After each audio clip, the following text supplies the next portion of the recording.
খুবই ভালো, খুবই কোয়াইট। আর এই জন্য ওর নাম রাখা হয়েছে কালো মানিক। কালো মানিক, হ্যাঁ, কালো মানিক। ও ডিস্টার্ব করে না কাউকে, কারোর কাছে এক্সট্রা কোনো কিছু করবে না। যেভাবে নিয়ে যাব সেভাবেই নিয়ে যাবে। সেই কাস্টমারকে, যে কাস্টমার শ্রদ্ধা করবে, গরুটাকে নিজের মতো করে নেবে। আসলে কোরবানি তো অন্য জিনিস। জি, তবে আমি এইটুকুই বলতে পারি যে আমি ছাড় দিতে পারবো। আমার এটা ছাড় দেওয়ার জন্য প্রস্তুত। আমি পেশা না, এটা আমার পেশা না, এটা আমার একটা শখ। শুধু এটাই না, আমি অনেক পশু পাখি মানে প্রকৃতিকে ভালোবাসি। সেই প্রকৃতি পথ দেখায়, সেই কথাটাই আমার মনের ভিতরে আছে।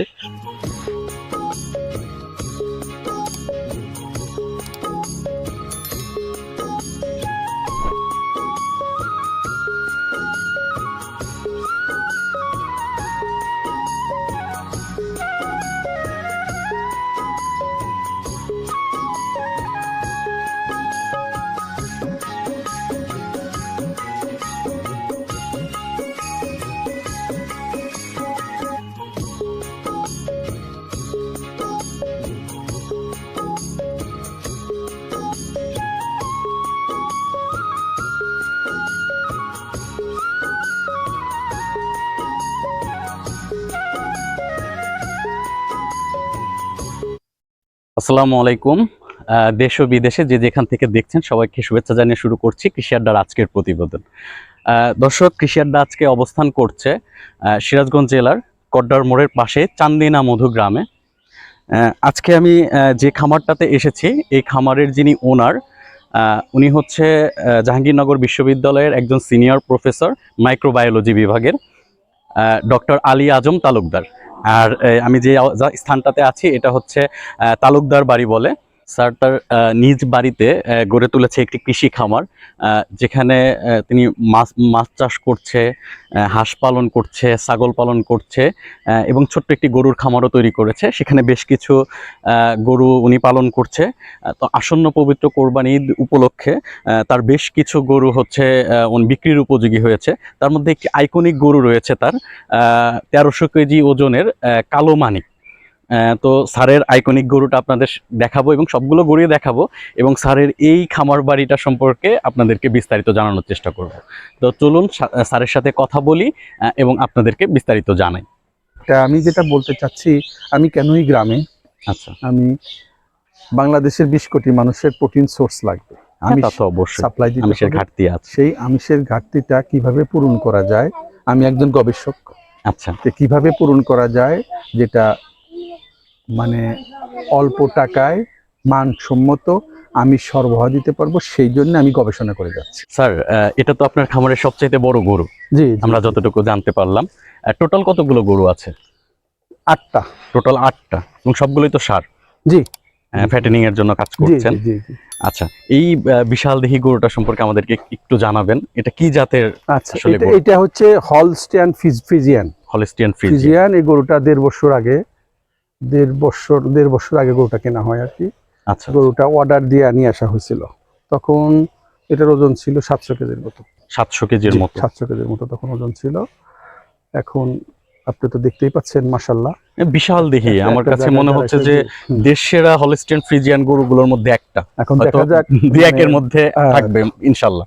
দেখা যাক এখন ভাগ্যে কি আছে তা তো জানি না। আমার মনে হয় এটাকে আমরা সর্বোচ্চ অগ্রাধিকার দিয়ে এটা করেছি, এবং খুবই ভালো, খুবই কোয়াইট। আর এই জন্য ওর নাম রাখা হয়েছে কালো মানিক। কালো মানিক? হ্যাঁ, কালো মানিক। ও ডিস্টার্ব করে না কাউকে, কারোর কাছে এক্সট্রা কোনো কিছু করবে না। যেভাবে নিয়ে যাব সেভাবেই নিয়ে যাব। এটার আসলে খাবার ম্যানেজমেন্ট কিভাবে করেছেন? কি কি খাবার দেওয়া হয়েছে? আমি যেটা করি, এখানে 4 বেলা খাওয়া দাওয়া হয়। আমি ফার্মেন্টেশন টেকনোলজিতে, ফার্মেন্টেশনের মাধ্যমে স্বচ্ছ দানাদার খাদ্যকে ভাঙিয়ে সেটা আমি গাজানো প্রক্রিয়ার মাধ্যমে 6 থেকে 12 ঘন্টা রাখি। রাখার পরে সেটা পরিবেশন করা হয়, এবং ফার্মেন্টেড ফুড আর তার সাথে এই কাঁচা ঘাস থাকে, আর সাইলেজ আছে। আমাদের এখানেই সাইলেজ তৈরি করি আমরা। সে সাইলেজ দিচ্ছি, কাঁচা ঘাস দেই। দিনে একবার সাইলেজ, একবার কাঁচা ঘাস, আর 2 বার হচ্ছে দানাদার খাদ্য, সকাল 9টায় আর বিকাল 6টায়।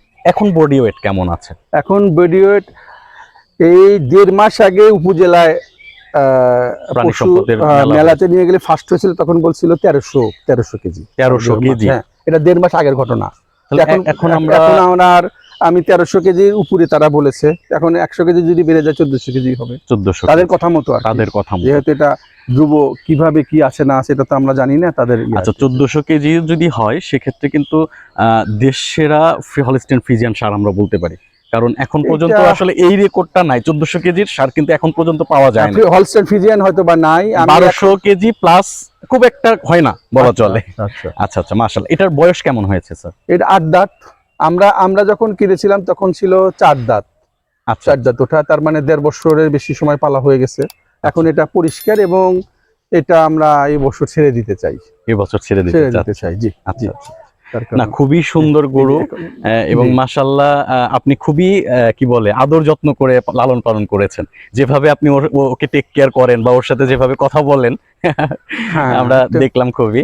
আচ্ছা স্যার, এখন বিষয় হচ্ছে যে যেহেতু সামনে পবিত্র কোরবানি ঈদ, তো যেহেতু গরুটা বিক্রি করবেন সেখানে একটা প্রাইসিং এর বিষয় কিন্তু চলে আসে।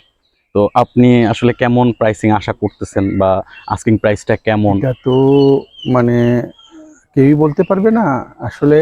আমি ওই আস্কিং প্রাইসের সে প্রাধান্য দিচ্ছি সেই কাস্টমারকে, যে কাস্টমার শ্রদ্ধা করবে, গরুটাকে নিজের মতো করে নেবে। আসলে কোরবানি তো ত্যাগের কোরবানি তো জিনিস। অন্য জিনিস, জি। তবে আমি এইটুকুই বলতে পারি যে আমি ছাড় দিতে পারবো। আমার আচ্ছা, এটা আপনি পেশা ছাড় না। দেওয়ার জন্য হ্যাঁ, প্রস্তুত? আমি পেশা না, এটা আমার পেশা না, এটা আমার একটা শখ। শখ। শুধু এটাই না, আমি অনেক পশু পাখি মানে প্রকৃতিকে ভালোবাসি। জি সেই প্রকৃতি পথ দেখায়, সেই কথাটাই আমার মনের ভিতরে আছে। এখানে দেখেন সম্পূর্ণই প্রকৃতি। এই প্রকৃতির মাঝ থেকে যাদের কোনো, অবশ্যই আমাকে একটা প্রাইস তো বলতেই হবে। হুম হুম। আমি আস্কিং প্রাইস যেটা সচরাচর বলার ক্ষেত্রে আমি চাচ্ছি 15 লাখ টাকা। 15 লাখ টাকা জি, চাচ্ছি। এবং এটা ইটস ডিপেন্ডস অন মানে কোন কাস্টমার আসবে। তবে কাস্টমারকে আমি রিকোয়েস্ট করবো সরাসরি এসে জানি গরুটাকে দেখে, তারপরে কথা বলবো। নেগোসিয়েশন এবং ছাড় দেওয়ার ক্ষমতা আমার আল্লাহ দিছে আর কি। আচ্ছা আচ্ছা হ্যাঁ, আচ্ছা। এটাই না হচ্ছে। খুবই সুন্দর কথা বলেছেন কিন্তু স্যার। হ্যাঁ, এইভাবে আসলে দামটা যেটা বলেছেন সেটাও মানে খুবই মিনিমামই বলেছেন। এখন এই টাইপের গরুর ক্ষেত্রে আমরা দেখেছি 20 লাখ 25 লাখ 30 লাখ টাকা মানুষ দাম চায়। জি। সেখানে আপনি যেটা বলেছেন এটা খুবই স্বাভাবিক একটা দাম বলেছেন এবং তারপরেও আপনি ছাড় দেওয়ার জন্য আরো প্রস্তুত আছেন। জি, আর অবশ্যই। হয়তোবা কাস্টমারের সাথে কথা বলে তখন আপনি আরো নিচে আসবেন জি, আশা করতেছি। কাস্টমার যদি ওরকম ভালো যে ওনারশিপ তৈরি করে নিয়ে যাবে, সেই ধরনের কাস্টমার পেলে আল্লাহর রহমতে আমার কাছে অনেক ছাড় আছে।